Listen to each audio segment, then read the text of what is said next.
السلام علیکم ورحمۃ اللہ وبرکاتہ۔ الحمد للہ نحمده ونستعینه ونستغفره ونؤمن به ونتوکل علیہ ونعوذ باللہ من شرور انفسنا ومن سیئات اعمالنا من يهده الله فلا مضل له ومن يضلله فلا هادي له ونشهد أن لا إله إلا الله وحده لا شريك له ونشهد أن سيدنا ومولانا محمدا عبده ورسوله أما بعد فأعوذ بالله من الشيطان الرجيم بسم الله الرحمن الرحيم وآت ذا القربى حقه صدق الله العظيم وقال النبي صلى الله عليه وسلم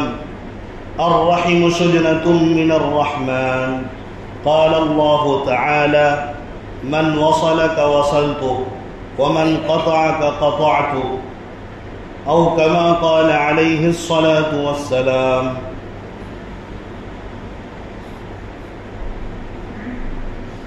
ہاتھ چھوٹیں بھی تو رشتے نہیں توڑا کرتے، ہاتھ چھوٹیں بھی تو رشتے نہیں توڑا کرتے، وقت کے شاخ سے لمحے نہیں توڑا کرتے۔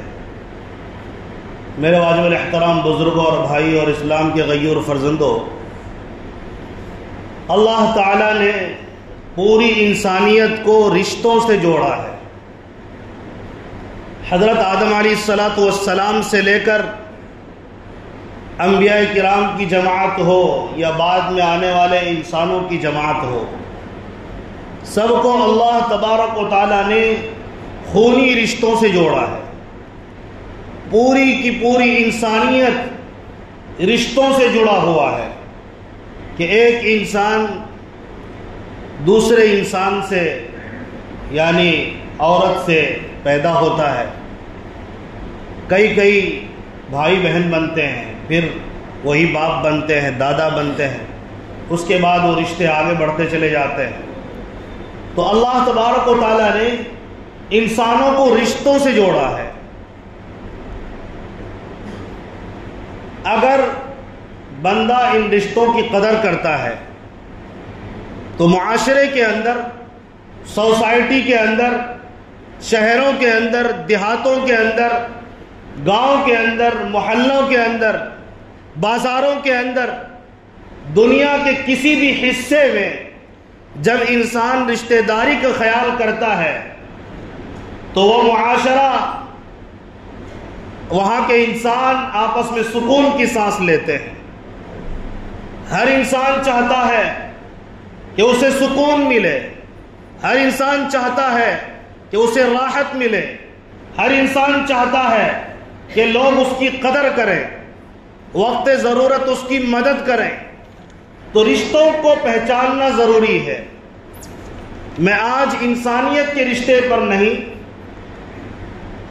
امت مسلمہ کے رشتوں کی نہیں، بلکہ جو خونی رشتے ہیں اس بارے میں ہمارے اور آپ کے آقا حضرت محمد صلی اللہ علیہ وسلم نے ہمیں کیا پیغام دیا ہے۔ اگر ہم اس پیغام کو سمجھتے ہیں اور عمل کرنے لگتے ہیں، جو آج کا معاشرہ جہنم نما معاشرہ بن گیا ہے، وہ معاشرہ جنت نظیر بن جاتا ہے۔ میں آپ سے گزارش کروں گا کہ آپ ایک ایک بات کو نوٹ کریے اور سمجھنے کی کوشش کریے۔ ہمارا اور آپ کا پروردگار، خالق اور مالک اللہ تبارک و تعالیٰ کی ذات بہت ہی زیادہ رحیم ہے، کریم ہے۔ اللہ تعالیٰ کے بہت سارے نام ایسے ہیں جن کے معانی رحمت کے، شفقت کے، محبت کے، جیسے اللہ تعالیٰ کا ایک نام ہے رحمان، یعنی سب پر مہربانی کرنے والا، کائنات کی ہر مخلوق پر مہربانی کرنے والا۔ نام ہے رحیم، یعنی بہت مہربانی کرنے والا۔ نام ہے اللہ تبارک و تعالیٰ کا ایک رؤوف، یعنی نرمی کرنے والا۔ اللہ کا ایک نام ہے ودود، یعنی محبت کرنے والا۔ تو اللہ تبارک و تعالی کے صفاتی ناموں میں بھی یہ بات نمایاں ہے کہ اللہ تبارک و تعالی اپنے بندوں سے محبت کرتا ہے، اپنے مخلوق سے محبت کرتا ہے۔ اسی کے نتیجے میں اللہ تبارک و تعالی یہ چاہتا ہے کہ یہ رحمت کے صفات میرے بندوں میں بھی منتقل ہو جائیں۔ میں چاہتا ہوں کہ میرے بندے ایک دوسرے سے محبت کریں، ایک دوسرے سے پیار سے پیش آئیں، یہاں تک کہ کائنات میں کوئی انسان ہو، کہیں بھی بسنے والا ہو، ہر ایک سے انسانیت کی بنیاد پر محبت کرنا یہ انسانیت کی دلیل ہے۔ اور جو محبت نہیں جانتا، کسی بھی بنیاد پر نفرت کو جنم دیتا ہے، وہ اس روئے زمین پر انسان تو دیکھنے میں لگ سکتا ہوگا، لیکن اگر کسی چیز کو بنیاد بنا کر نفرت کرتا ہے اور اس سے دور بھاگتا ہے، وقت ضرورت اس کی مدد نہیں کرتا بلکہ ظلم کرتا ہے، وہ انسان کے لباس میں، انسان کے خون میں، انسانی چمڑے میں وہ درندہ ہے، بلکہ میں کہتا ہوں اس کو درندہ کہنا بھی درندوں کی توہین ہے۔ اللہ تعالیٰ نے حیوانوں سے زیادہ انسانوں کو عقل دیا کہ نہیں دیا؟ تو ان کو تو اور بھی زیادہ سوچنا چاہیے۔ ہم دیکھتے ہیں کتا اپنے سے قریبی لوگوں پر حملہ نہیں کرتا، گائے بیل اپنے بچوں پر، اپنے سے قریبی پر حملہ نہیں کرتا، لیکن ہمیں کیا ہو گیا ہے؟ معاشرے کی تصویر آپ کے سامنے ہے، ہر انسان ہر دن تلخ تجربہ کر رہا ہے رشتہ داری کا، رشتہ داری نبھانے کا نہیں، رشتہ داری کو توڑنے کا، رشتوں کو نقصان پہنچانے کا، رشتوں کو ذلیل کرنے کا۔ سب سے بڑا رشتہ ہوتا ہے ماں باپ کا بچوں سے۔ آج کیا حالت ہے؟ غور کریں، اتنا خوبصورت رشتہ، اتنا پیارا رشتہ ماں باپ اور بچوں کا، آج وہ بھی ہمارے درمیان داغدار ہو چکے ہیں، ہمارے دامن گندے ہو چکے ہیں۔ باپوں کے دل کے اندر، ماں باپ کے دل کے اندر محبت ہے تو بچوں کے دل کے اندر محبت نہیں۔ اور آج کل کے ماں باپ بھی، مجھے معاف کیجئے گا بات تھوڑی سخت ہے، لیکن اس پر غور کریے گا، یہ معاشرے کی سچائی ہے اور حقیقت ہے جو میں بیان کرنے لگا ہوں۔ ایک ہی باپ اپنے بچوں کے درمیان دو نظری کرتا ہوا نظر آئے گا۔ جو بچہ پیسے دیتا ہے وہ بچہ قریب ہے، جو بچے پیسے نہیں دیتا وہ بچہ نظروں سے دور ہے۔ اس کا مطلب یہ ہے انہیں بندوں سے، بچوں سے پیار نہیں ہے، بچوں سے پیار ہے، بنیاد پیسہ ہے۔ تو کیا پیسوں سے زیادہ، کیا بچوں سے زیادہ پیسوں کی اہمیت ہو گئی ہے؟ یہ سوچنے کی بات ہے ہم نے یہ معاشرے کا حشر کیوں کیا اور کب ہم کرنے لگے یہ حشر؟ جب ہم نے پیارے آقا صلی اللہ علیہ وسلم کو نہیں پہچانا، نبی پاک علیہ الصلوۃ والسلام کی بات کو ہم نے اہمیت نہیں دی، عظمت نہیں دی۔ اللہ تبارک و تعالیٰ نے ہمارے اور آپ کے آقا حضرت محمد صلی اللہ علیہ وسلم کو آئیڈیل بنایا، نمونہ بنایا، رحمت للعالمین بنا کر بھیجا، ہر عالم کے لیے رحمت، انسانوں کے لیے رحمت، عالم انسانوں کے لیے، عالم ملائکہ کے لیے، عالم حور و غلمہ کے لیے، عالم حیوانات کے لیے، عالم مخلوقات کے لیے، کائنات کے ذرے ذرے، آسمانوں کے اندر جو مخلوقات ہیں ان کے لیے بھی، دنیا میں جو مخلوقات ہیں ان کے لیے بھی، زمین کے نیچے جو مخلوق ہے ان کے لیے بھی، سمندروں میں جو مخلوق ہے ان کے لیے بھی، جنگلوں میں جو زہریلے مخلوق ہے ان کے لیے بھی اللہ تبارک و تعالیٰ نے اپنے نبی کو رحمت بنا کر بھیجا۔ اس لیے کوئی ماء کا لال یہ بات پیش نہیں کر سکتا کہ نبی نے کسی پر ذرہ برابر بھی ظلم کیا ہوگا۔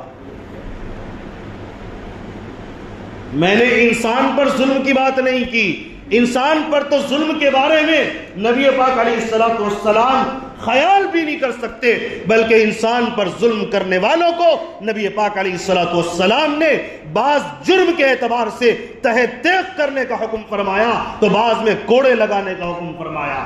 کیا شرابی کو کوڑے مارنے کا حکم نبی نے نہیں دیا؟ کیا زانیوں کو رجم کرنے اور قتل کرنے کا نبی نے حکم نہیں دیا؟ یہ ظلم کرتے ہیں، یہ عزت کو داغدار کرتے ہیں، جو قتل کرے اسے قتل کیا جائے گا، یہ تو نبی کا فرمان ہے۔ تو ظلم کے لیے نبی پاک علیہ الصلوۃ والسلام کا انسانیت کے اوپر سوچنا اور سوچنے کی بات دور کی بات ہو گئی۔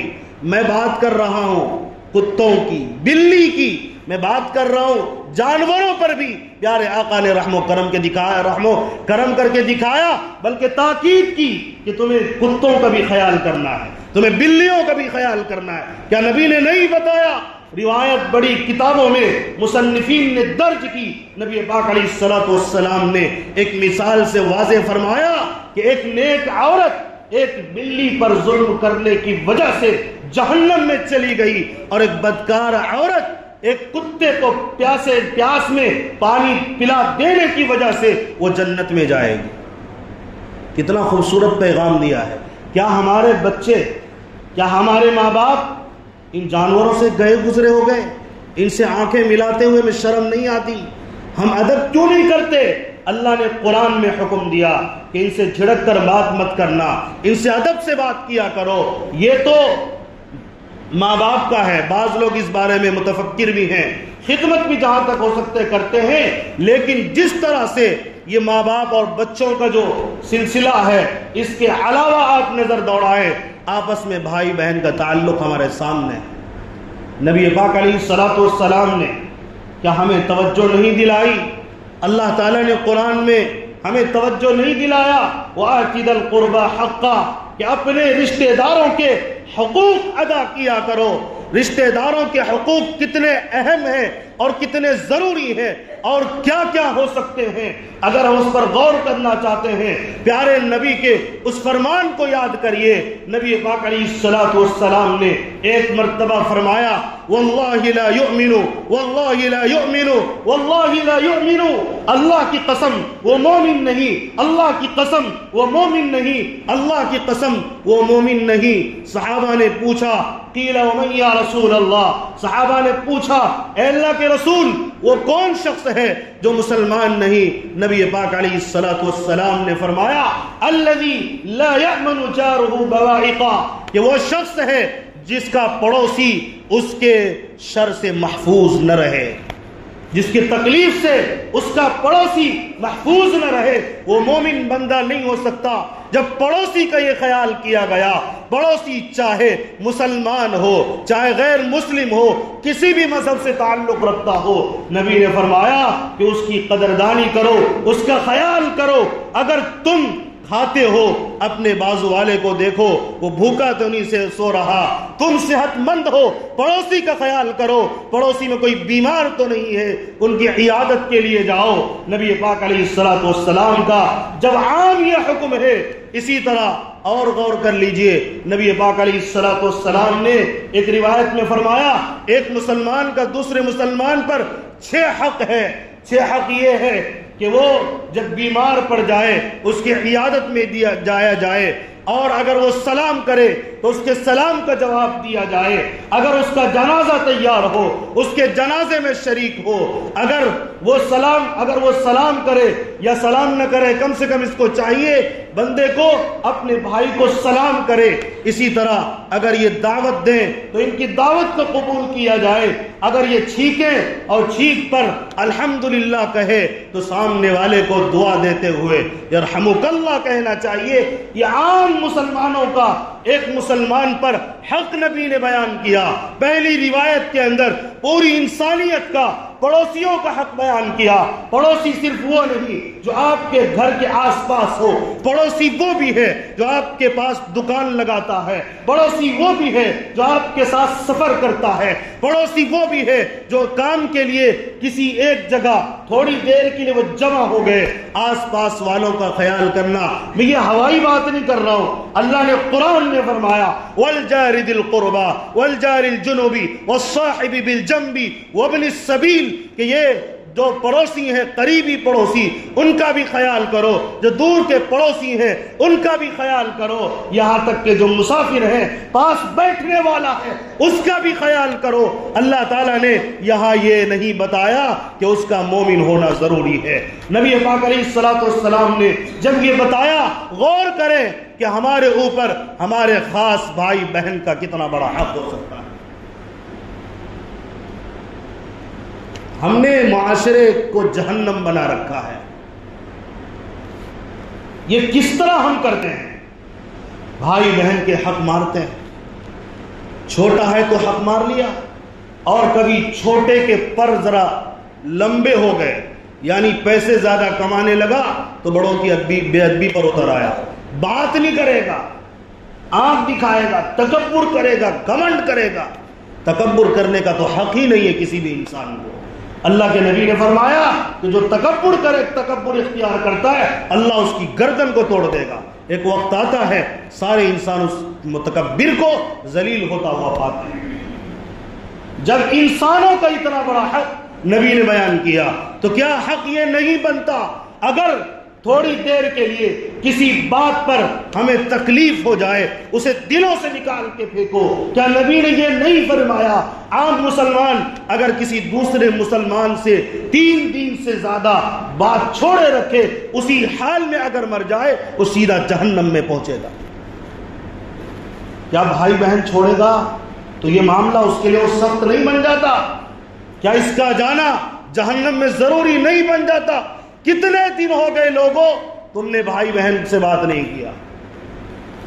افسوس صد افسوس، لوگ چچا کو آنکھ دکھاتے ہیں اور چچا بھتیجے سے دشمنی مول لے رہا ہے۔ معاشرے کا ہم نے کیا بنا رکھا ہے؟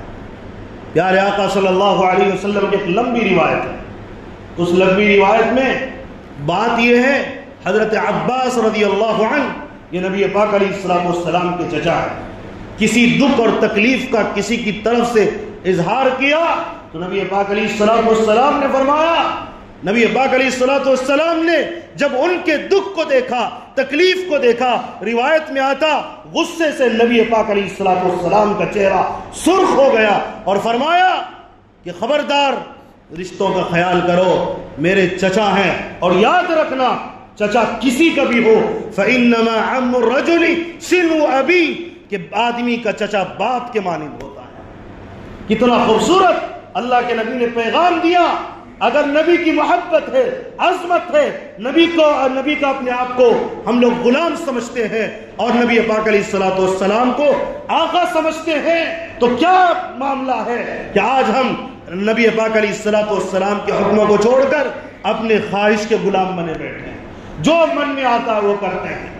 اگر چچا کا یہ مقام ہے کہ باپ کا درجہ رکھتا ہے تو انہیں عزت دو باپ کی طرح، اگر دادا دادی ہیں، نانا نانی ہیں، ان کو وہی مقام دو جو باپ دادا کا مقام ہوتا ہے، جو باپ کا مقام ہے، جو والدہ کا مقام ہے وہ خالہ کو مقام دیا جائے۔ ان روایات سے اسی بات کا ہمیں ثبوت ملتا ہے۔ اتنا خوبصورت پیغام کسی مذہب میں آپ کو شاید نہ ملے۔ ایک ایک کے حقوق کو، ایک ایک کے خاندان کو، ایک ایک رشتے کو نبی پاک علیہ الصلوۃ والسلام نے تفصیل سے بیان کیا۔ ان کا تم پر حق ہے، اگر یہ بیمار ہو جائے بھائی بہن ان کا خیال کرو۔ میں قربان جاؤں نبی پاک علیہ الصلوۃ والسلام کی ایک روایت پر، اس روایت پر اگر عمل کر لیا جائے جو میں اب بیان کرنے لگا ہوں، پوری دنیا جنت نظیر بن جائے۔ نبی پاک علیہ الصلوۃ والسلام نے فرمایا لا یؤمن احدکم حتی یحب لأخیہ ما یحب لنفسہ، تم میں سے کوئی شخص اس وقت تک مسلمان نہیں ہو سکتا جب تک کہ وہ اپنے بھائی کے لیے وہی نہ چاہے جو اپنے لیے پسند کرتا ہے، جو اپنے لیے چاہتا ہے، یعنی وہ چاہتا ہے میں سکون سے رہوں، اس کے لیے ضروری ہے اپنے بھائی کے سکون کا بھی خیال کرے۔ اگر وہ بیمار پڑے، چاہتا ہے کوئی عیادت کرے تو بیماری میں اپنے بھائی کی خبر گیری کرو۔ اگر یہ چاہتا ہے کہ کوئی مجھے اپنی دعوت میں بلائے، اپنے خوشی میں بلائے، مجھے کوئی اپنے غم میں، میرے غم میں کوئی شریک ہو، میری خوشی میں کوئی شریک ہو، تو ہمارے لیے حق بن جاتا ہے کہ ہم اپنے رشتہ داروں کے غم میں اور خوشی میں شریک ہوں؟ کیا یہ حق نہیں بنتا؟ کتنا پیارا فرمان ہے کہ اپنے بھائی کے لیے جب تک وہ نہ چاہے جو اپنے لیے چاہتا ہے وہ اپنے آپ کو مسلمان نہ کہے۔ یہ ہماری اور آپ کی بات نہیں ہے۔ اب کسی نے غلامی نبی کی چھوڑ کر خواہشات کی غلامی کرنی ہے تو اس کی ہلاکت میں کوئی شک و شبہ ہی نہیں ہے، وہ تو برباد مرے گا۔ نبی کے فرمان کو ٹھکرانے والا آج تک کامیاب نہیں ہوا، آئندہ بھی کامیاب نہیں ہوا۔ انہی ظالموں نے پورے معاشرے کو اجاڑ دیا، رشتہ داریوں کا، ان لوگوں نے رشتہ داریوں کو اجاڑ کر رکھ دیا۔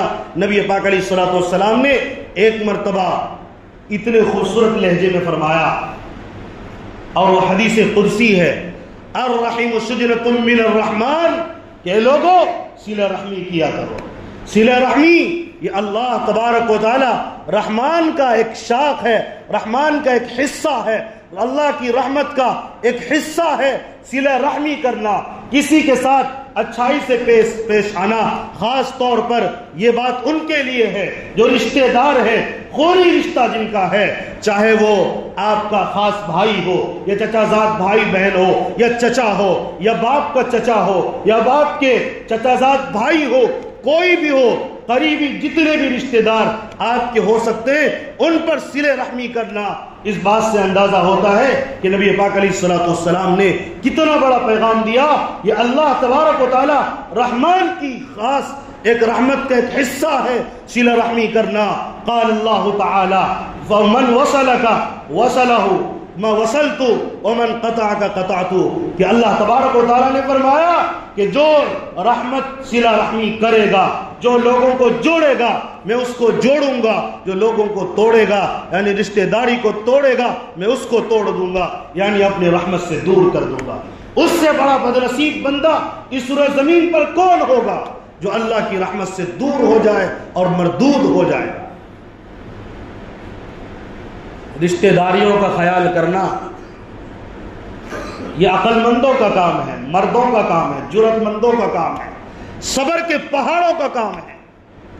اور رشتہ داری کا خیال نہ کرنا میں سمجھتا ہوں بے ہمت لوگوں کا، بلکہ علامہ سعدی نے فرمایا کہ نامردوں کا کام ہے۔ اگر تم مرد ہے تو برائی کا بدلہ اچھائی سے دے۔ اللہ نے قرآن میں یہی کہا ہے، ادفع باللتی ہی احسن، تمہاری طاقت یہ ہے، تمہاری اچھائی یہ ہے کہ تم برائی کا بدلہ اچھائی سے دو، ورنہ خاموشی اختیار کرو، صبر کرو۔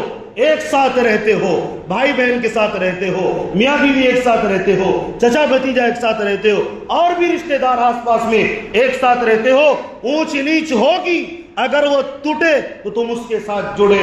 اسی لیے نبی پاک علیہ الصلوۃ والسلام نے ایک مرتبہ فرمایا کہ جو تجھ سے توڑے تم اس سے جڑو، جو تم پر ظلم کرے اس کو معاف کرو۔ واعف عمن ظلم، یہ پیارے آقا صلی اللہ علیہ وسلم کا سنہرا فرمان ہے کہ جو تم پر ظلم کرے اس کے ساتھ تم معافی کا معاملہ کرو۔ نہ سمجھ لوگ کیا کرتے ہیں، صرف اپنے حق کو تلاش کرتے ہیں۔ اگر ہم چاہتے ہیں کہ ہمارے حق دوسرے لوگ ادا کریں تو عقل مندی کا کام، یہ بہت بڑی بات میں کہنے لگا، آپ اس کو سمجھیے۔ اگر سمجھیں گے تو سکون کی سانس لے پائیں گے، ورنہ یاد رکھیے آپ سکون کی سانس نہیں لے پائیں گے، آپ تکلیف میں مریں گے، چیختے ہوئے مریں گے، اور کسی بھی طرح سکون کی تلاش میں مر جائیں گے لیکن سکون نہیں ملے گا۔ وہ کیا بات ہے؟ یہ چاہنا چھوڑ دو کہ سب لوگ میرا حق تو ادا کریں، میں بھلے کسی کا حق ادا نہ کروں۔ جب آپ کسی کا حق ادا نہیں کریں گے تو لوگ بیوقوف ہیں؟ آپ کے بھائی بیوقوف ہیں کیا؟ آپ کے چچازاد بھائی یا بہن بیوقوف ہیں؟ آپ کے آس پاس کے رشتہ دار بیوقوف ہیں؟ آپ کے بدن میں خون دوڑ رہا ہے اور اس کے بدن میں پانی، تو آپ کی کیوں قدر کرے گا؟ آپ کا کیوں قدر کرے گا؟ آپ اس کا حق ماریے گا، یہ بھی مارے گا۔ آج آپ پاور میں، کل وہ پاور میں آئے گا، وہ مارے گا۔ یہ پاور آپ جب دکھاؤ گے تو معاشرہ کدھر جائے گا؟ اسی لیے نبی نے فرمایا مسلمان بنو، مسلمان پکا مومن بنو، جو اپنے لیے چاہتے ہو اپنے بھائی کے لیے وہ بھی وہی چاہتے. اس لیے میں نے عرض کیا رشتہ داروں کا حق یہ ہے ان کے خوشی غم میں شریک ہونا. آپ چاہتے شریف بنے ان کو بھی بنائیں, آپ چاہتے نمازی بنو اچھا بنو ان کو بھی بنائیں, آپ چاہتے ہیں میرے پاس مال آ جائے ان کو بھی بنائیں. ایک اور طریقہ نبی نے فرمایا, اس طریقے کو بتا کر میں بات ختم کرتا ہوں. نبی نے فرمایا تحادو تحابو, ہدیے دیا کرو محبت پیدا ہو. ہدیوں میں سب سے بہترین ہدیہ پیسہ ہے. پیسے میں وہ طاقت ہے, کسی اور ہدیے میں طاقت نہیں ہے. چپکے سے بھائی بہن کو دے دیا کرو, چپکے سے آپ کے پھوپھی ہے خالہ ہے تب دیکھیے محبت, چپکے سے دے دیا کرو. آپ قریبی رشتہ داروں کو خیال کر لیا کرو. بیمار پڑ گیا اللہ کے لیے نکلو عیادت کرو, جو خرچ ہو خرچہ اٹھاؤ. یہ نبی کا پیارا فرمان ہے تحادو تحابو, ہدیے دو محبت پیدا ہوگی. ہدیے لینے کے چکر میں صرف مت رہو, ہدیے دینے کے چکر میں پڑ جاؤ, پھر دیکھنا تمہارے گھر کتنے ہدیے آتے ہیں. پہلے اسٹارٹ کرو ہدیے دینے کا, اور اس میں بھی کوشش کرو پیسہ دے دو. یہ 10 روپے 5 روپے سے کم نہیں چلے گا, تھوڑا بڑھا کر دو. 1500 سے تھوڑی طاقت, 2000 4000 دو گے اور طاقت رشتہ داری میں مضبوطی پیدا کرنے کا, محبت پیدا کرنے کا. دوسروں کے نگاہ میں اگر آپ ان کے سامنے پھر غلطی بھی کرو گے نا تو آپ کی غلطی پر وہ پردہ ڈالے گا, بھائی اس نے مجھے 500 روپے دیا تھا. ہوگا کہ نہیں ہوگا بتائیے؟ یہ فضا بنے گی کہ نہیں بنے گی؟ روپیے میں وہ طاقت اللہ نے رکھی ہے, کیونکہ روپیہ آنے کے بعد آدمی اپنی مرضی کے مطابق جو اس کی ضرورت وہ پوری کرتا ہے. آپ ہدیہ دو گے, ہو سکتا ہے اس کو ضرورت نہ ہو, لیکن پیسے سے تو اپنی ضرورت پوری کرے گا نا, اور جب ضرورت پوری کرے گا تو اس سے بڑا تحفہ کیا ہو سکتا ہے؟ تو میں نے عرض کیا نبی کے اس فرمان پر عمل شروع کرو, پھر معاشرہ دیکھو, پھر مارکیٹ دیکھو, پھر بازار دیکھو, پھر مدارس دیکھو, پھر مساجد دیکھو, اور آپس میں جو تنظیمیں ہیں یا آپس میں رہنے والے لوگوں کا حال دیکھنا. جنت نظیر نہ بن گیا تو پھر آ کر میرا گریبان آپ پکڑیے. تو کریں گے نا انشاءاللہ, محبت کو بڑھاوا دیں گے, رشتہ داروں کا خیال کریں گے, حق کسی کا نہیں ماریں گے. مر جائیں گے بھوکے پیاسے لیکن حق کسی کا کھا کر نہیں مریں گے انشاءاللہ. اللہ تبارک و تعالی ہم تمام کو ایک دوسرے کا حق ادا کرنے کی توفیق نصیب فرمائے. آمین وآخر دعوانا الحمدللہ رب العالمین.